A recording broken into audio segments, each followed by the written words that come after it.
வணக்கம் நியூஸ் 18 தமிழ்நாடு.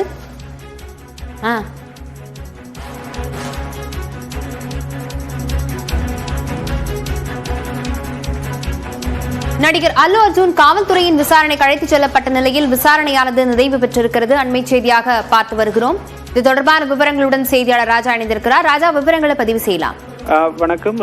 நடிகர் அல்லு அர்ஜுனிடம் 3.5 மணி நேரத்துக்கும் மேலாக தற்போது ஹைதராபாத் காவலர்கள் விசாரணை நடத்தியிருக்கின்றனர். காலை 11:15 மணிக்கு சிக்கட்பள்ளியில் உள்ள காவல் நிலையத்துக்கு சென்ற நடிகர் அல்லு அர்ஜுனிடம் தொடர்ந்து பல்வேறு கேள்விகள் முன்வைக்கப்பட்டன. இதில் குறிப்பாக கடந்த 4ஆம் தேதி அந்த சந்தியா திரையரங்கில் படம் பார்க்க சென்ற போது செய்யப்பட்ட பாதுகாப்பு ஏற்பாடுகள் என்ன, காவலர்கள் ஏதேனும் அறிவுரை அளித்தும் அதை அலட்சியப்படுத்தினாரா என்பது குறித்த பல்வேறு கோணங்களில் சந்தேகங்கள் எழுந்த நிலையில் தனது தரப்பு விளக்கத்தை நடிகர் அல்லு அர்ஜுன் தற்போது தெரிவித்திருக்கிறார்.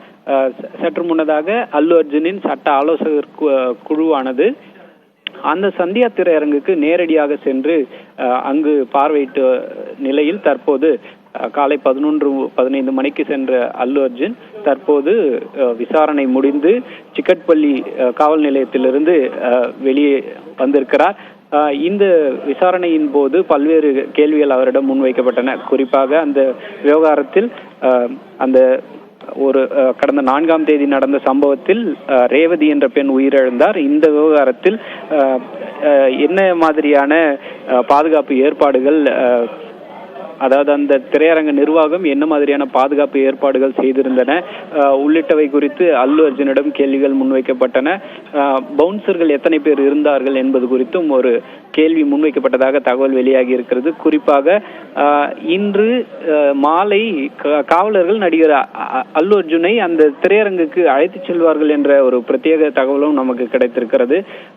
அந்த பவுன்சரில் அந்தோணி என்பவர் தான், அவர் தலைமையின் கீழ் தான் இந்த பாதுகாவலர்கள் நடிகர் அல்லு அர்ஜுனை அந்த திரையரங்குக்கு அழைத்து சென்றதாக தெரிய வந்திருக்கிறது.